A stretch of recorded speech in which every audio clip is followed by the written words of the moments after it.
जय हिंद। एलकेबी न्यूज देख रहे हैं आप और मैं आप सबके साथ परवेज पवार। पश्चिम उत्तर प्रदेश की मीरापुर विधानसभा सीट पर उपचुनाव की तैयारियां जोर शोर से चल रही हैं और तमाम राजनीतिक दल अलग अलग स्तर से अपना प्रचार कर रहे हैं और अपने अपने समर्थन में जन समर्थन जुटा रहे हैं। बीते दिनों मीरापुर विधानसभा सीट पर कैराना सांसद इकरा हसन भी सपा प्रत्याशी के समर्थन में जनसंपर्क करके गई है।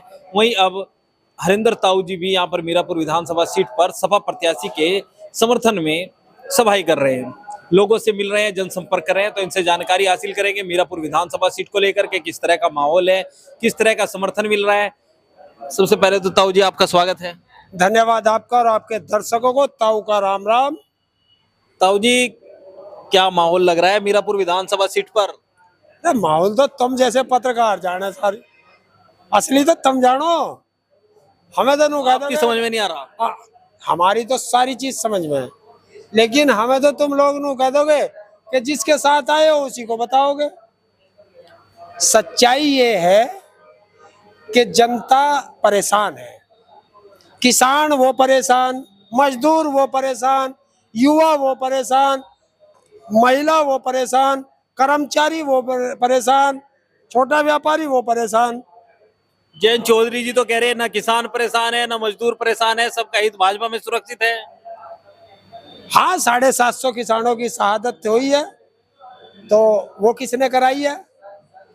और अगर इतना किसानों का हित वहां सुरक्षित था तो जयंत चौधरी जी क्यों आंदोलन में शरीक हो रहे थे? जयंत चौधरी जी क्यों लखीमपुर खीरी गए थे? जयंत चौधरी जी का स्वागत तो हाथरस में भी हो गया था, इसी बीजेपी ने करा था। अब तो केंद्र में मंत्री बनाकर स्वागत कर दिया। देखिए, मंत्री तो बहुत है पर वे है तो वैसे ही। एक गांव में कहावत है कि कोठी कुठड़े के हाथ मत लगाइए और घर बार सब तेरा। लेकिन मीरापुर में तो सब कुछ जयंत चौधरी का है? प्रत्याशी जयंत चौधरी का, सिंबल जयंत चौधरी का मीरापुर में। भाई ये तो जब जयंत चौधरी जी ने टिकट दिया था उस समय ये बीजेपी की कैंडिडेट, बीजेपी की प्रत्याशी थी, बीजेपी की मेंबर थी, तो जयंत चौधरी का कहां रह गया? और यही उनकी प्रत्याशी है।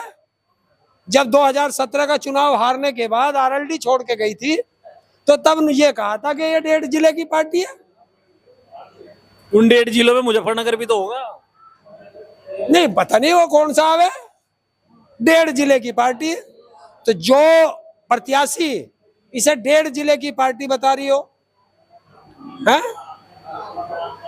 और उसे तुम टिकट दे रहे हो, और वो भी एक सीट तुम पे, कैंडिडेट तुम पे नहीं, वो भी आयातित करके लाया गया। कैंडिडेट तो बहुत थे, कई दावेदार थे, अजीत राठी थे, चंदन चौहान की पत्नी थी, रमा नागर थे। हो सकता है वे दरी बिछाने वाले हो बेचारे, हैं? या कोई और लफड़ा है वो तो वो जानेंगे। और भी कुछ लफड़ा हो सकता है। कुछ पता नहीं राजनीति में क्या हो जा। राजनीति बड़ा जंजाल है, कब क्या चीज चल जाए कुछ पता नहीं चलता। तो आप भी पीडीए के तहत समाजवादी पार्टी के समर्थन में लग रहे हो क्या? देखिए, हम तो हैं ही पीडीए। वो जो जयंत चौधरी है योगी आदित्यनाथ ने बताया या अखिलेश वाला पीडीए? इन्होंने क्या बताया? आपने नहीं सुना जयंत चौधरी का भाषण? नहीं सुना तो था, वो लोग कह रहे थे पर्सनल डेवलपमेंट एरा गैरा। तो देख भाई, पर्सनल डेवलपमेंट तो जयंत चौधरी जी का हो गया, राज्यसभा अखिलेश जी ने भेज दिया था, मंत्री उसने बना दिया मोदी ने, तो पर्सनल डेवलपमेंट तो हो गया। और भैया, चाहे एससी हो, चाहे एसटी हो, चाहे ओबीसी हो, चाहे माइनॉरिटी हो, इन्हें उन्होंने एरा गैरा बता दिया। तो भाई हो सके हम तो एरा गैरा में आते हो। तो आप पैराग्राफ में आपको लग रहा है कि एक पिछले दिनों जब गन्ना मिल चलते थे तो गन्ने वृद्धि की बात बड़ी चलती थी, इस बार राष्ट्रीय लोकदल जो है उसके कार्यकर्ता ये गन्ने मूल्य वृद्धि की बात करते थे। अब वो सरकार में है लेकिन अभी तक गन्ना मूल्य का कोई रेट घोषित नहीं हुआ गन्ने को। अब इनकी औकात नहीं जो बोल जा, आरएलडी के एक विधायक की औकात नहीं अगर गन्ने पे बात कर दें। जब तक ये सरकार में नहीं गए थे तो ये हर महीने धरने पे बैठ जाते थे मिल के बाहर, गन्ने का पेमेंट है। और जब से ये सरकार में गए मलाई खाने को मिल गई। तो किसान कहीं जाओ। देखिए, आप सरकार में बैठे हो, किसानों की आप पार्टी बताते हो, किसानों के आप लोग हितैषी हो, तो जो देश देश में किसानों को डीएपी नहीं मिल रहा, जब हम फसल बो रहे हैं और आज डीएपी नहीं मिल रहा, और तुम सरकार में बैठे हो, तो फिर तुम किसान के हितैषी नहीं, किसानों के विरोधी हो सकते हो। बोलते क्यों नहीं? अब तो तुम देने वाले हो, तो देते क्यों नहीं? इससे तो अच्छा तुम विपक्ष में बढ़ जाते, हाय हुल्ला तो मचा रहे थे, अब तो वो भी खत्म कर दिया तुम लोगों ने।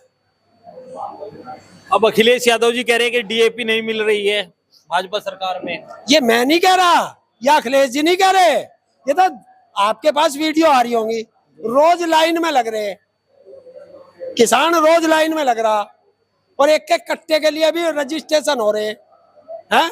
जब से डीएपी के कट्टे पर नरेंद्र मोदी छप गया, जब इसे खत्म हो गया। जब तक डीएपी के कट्टे पे किसान की फोटो थी या किसान की गेहूं की बाल की फोटो थी, तो किसान को मिल रहा था। अब ताऊ जी मीरापुर में ही लगे हो या किसी और सीट पे भी प्रचार करके आए हो? ना, मैं तो जाता ही रहूं। कहाँ गए हो? 9 सीटों में से किस किस सीट पर गए हो? अरे 9 की 9 हमारी है। किस किस पर गए हो प्रचार? सारी हमारी है, जो बुला ले वहीं चले जा। अब गाजियाबाद में भी चुनाव है। हाँ, गाजियाबाद भी क्या लग रहा है, पीडीए की रणनीति के तहत आपने सामान्य सीट पर दलित उम्मीदवार उतारा है? क्यों? वो दलित को, किस तरह का माहौल है? दलित को अधिकार नहीं है चुनाव मैं वो नहीं कह रहा हूँ, किस तरह का माहौल है वहां पर? देखिए, ये समाजवादी पार्टी और अखिलेश जी की सोच है, और किसी नरेंद्र मोदी हो चाहे कोई हो, उनकी औकात नहीं। अगर जनरल सीट पे किसी 80 को टिकट दे दे, इसे ही तो पीडीए कॉम्बिनेशन कहते हैं, इसे ही कहते हैं पीडीए कॉम्बिनेशन। और अखिलेश जी ने ये करके दिखाया। कहाँ? गाजियाबाद, अयोध्या। वही अयोध्या तो इन्हें दर्द करा है। जब तुम अयोध्या का नाम लोगे, तब तब बीजेपी के पेट में दर्द हो जाता, जैसा गैस का घोड़ा बन गया हो। तभी इन्हें गैस का कैप्सूल देना पड़ता है। और गाजियाबाद में भी अयोध्या वाला कमाल करोगे? वही काम उसने मेरठ में किया था। यहाँ सफल रहा प्रयोग? यहाँ भी सफल ही था। ये तो जबरदस्ती हरा दिया गया। अरे मेरठ भी जीत गया था एससी का ही, अब गाजियाबाद दिया है। तो किसी में औकात है, दो ना। और पार्टी क्यों नहीं देती? वोट तो चाहिए, लेकिन उसे टिकट ना चाहिए, दे। अच्छा, मीरापुर में विक्रम सिंह सैनी ने कहा बीते दिनों योगी आदित्यनाथ जी के भाषण को रिपीट करा कि बटोगे तो कटोगे मीरापुर में। यार, काटेगा कौन?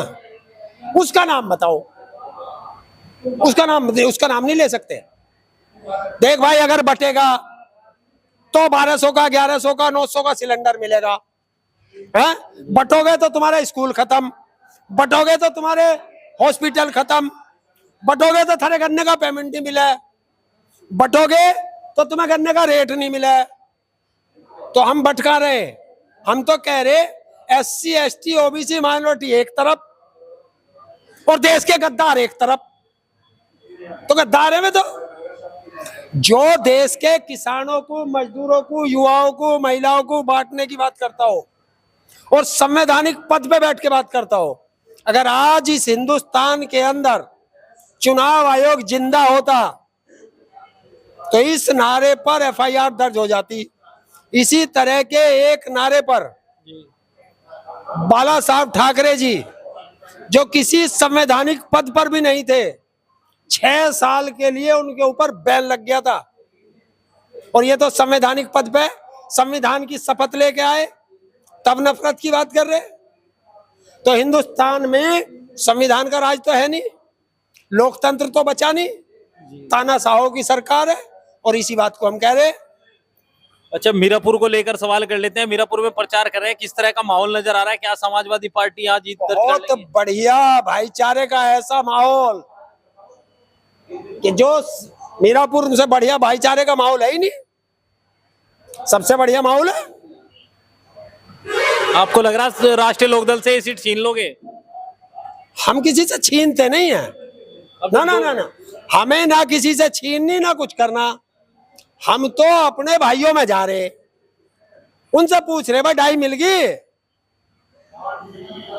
हम तो उनसे पूछ रहे हैं गन्ने का पेमेंट आ गया? बस 10 साल से सरकार है, मोरना मिल का विस्तार हो गया। हम तो ऐसी चीज पूछ रहे हैं। फिर क्या जवाब मिल रहा? हैं? क्या जवाब मिल रहा? अब वो जवाब आ रही 20 तारीख वो नु करे अख्ताऊ बतावे क्या, अब कहता बटन दबा के ही जवाब दे देंगे। हैं? तो वो बटन दबने वाला। जयंत चौधरी जी तो कह के गए कि अखिलेश यादव जी नहीं चाहते कि गांव का किसान मजदूर वोट डाल ले, वो गंगा स्नान के लिए जाएंगे। वो कह रहे कि भावना। चलिए आज हम जवाब देते हैं। जी जब चुनाव आयोग कहीं भी चुनाव कराता है, जी वो तो संवैधानिक पद पे बैठे मंत्री बन के। देखिए पहला सवाल तो जयंत चौधरी जी का सुन लीजिए। जी नरेंद्र मोदी वो झूठ की फैक्ट्री है कि जो उसके अंदर जाता वो झूठ बोलना सिखा देते हैं। अच्छा जी। तो नरेंद्र मोदी ने जयंत चौधरी जी को झूठ बोलना सिखा दिया।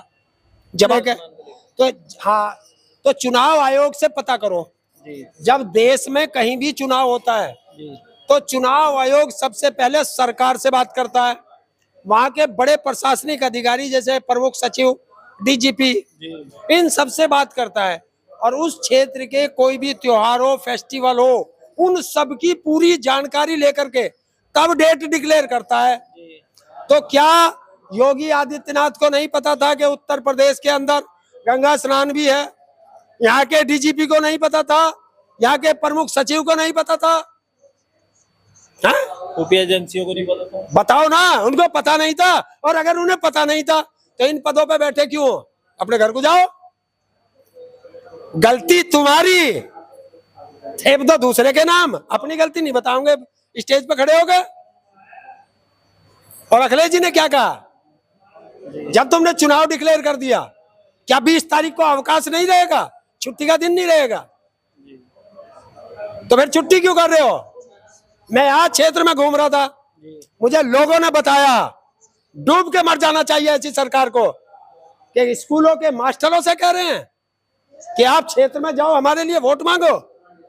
आप जो कोऑपरेटिव बैंक के उधर डेलीगेट्स वगैरह को और उन्हें कह रहे हैं कि आप 3-3 गांव ले लो और उनमें जाके बीजेपी के लिए उसके राष्ट्रीय लोकदल और बीजेपी गठबंधन के लिए वोट मांगो। अगर वो वोट मांगेंगे तो तुम क्या कर रहे हो? क्या किया तुमने 10 साल में? क्या किया तुमने 7 साल में? ये किया सबका साथ, सबका विकास, सबका विश्वास। सबका साथ, एक साथ और सबका विनाश इन्होंने किया। 750 किसानों की शहादत हमारे जयंत चौधरी जी थे। जब हम लोग आंदोलन में बैठे थे बॉर्डर पे, यही हमारे जयंत चौधरी जी थे कि उस आंदोलन में शरीक थे जी। जब हमारे किसानों पर लखीमपुर खीरी में गाड़ी चढ़ा के इसी नरेंद्र मोदी के मंत्री अजय टैनी ने किसानों की हत्या कर दी थी। हैं? यही जयंत चौधरी जी थे, उसके घर गए थे 750 किसानों की शहादत हो गई। जब जयंत चौधरी जी कहते थे कि एमएसपी लेकर के रहेंगे और सरकार में जाते ही कि एमएसपी मिल नहीं सकती, तो फिर हमें क्यों मरवा रहे थे वहां से बॉर्डर पर बैठा के? और जब 750 किसानों की शहादत होगी, अगर आप उनके परिवार की तरफ जाओगे तो वो हमारा कॉलर नहीं पकड़ लेंगे कि ताऊ अगर तुम्हें बीजेपी में ही जाना था तो हमारे परिवार को क्यों मरवाया तुमने बॉर्डर पे? उनकी क्या गलती थी? जवाब दे सकते हो तुम? वो तो ये कह रहे हैं कि अब सरकार में रह के और अच्छी किसानों की मदद कर पाएंगे। क्या मदद कर रहे हो? अब वो तो यही क्या मदद की बता दो किसान की, एक मदद बता दो जिस दिन से सरकार में गए हैं।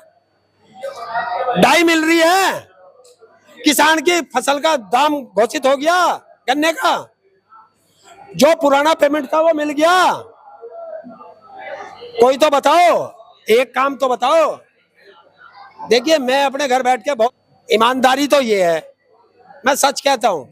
ये किसान है, भोला किसान है, यहाँ भोला किसान है, तो भोला किसान है कंगे कह लो बेचारे हैं। चौधरी भी साथ रहेंगे। स्वर्ग के चौधरी चरण सिंह जी कह करके गए थे, जो पुराने किसी भी किसान नेता हो उनसे पूछ लेना।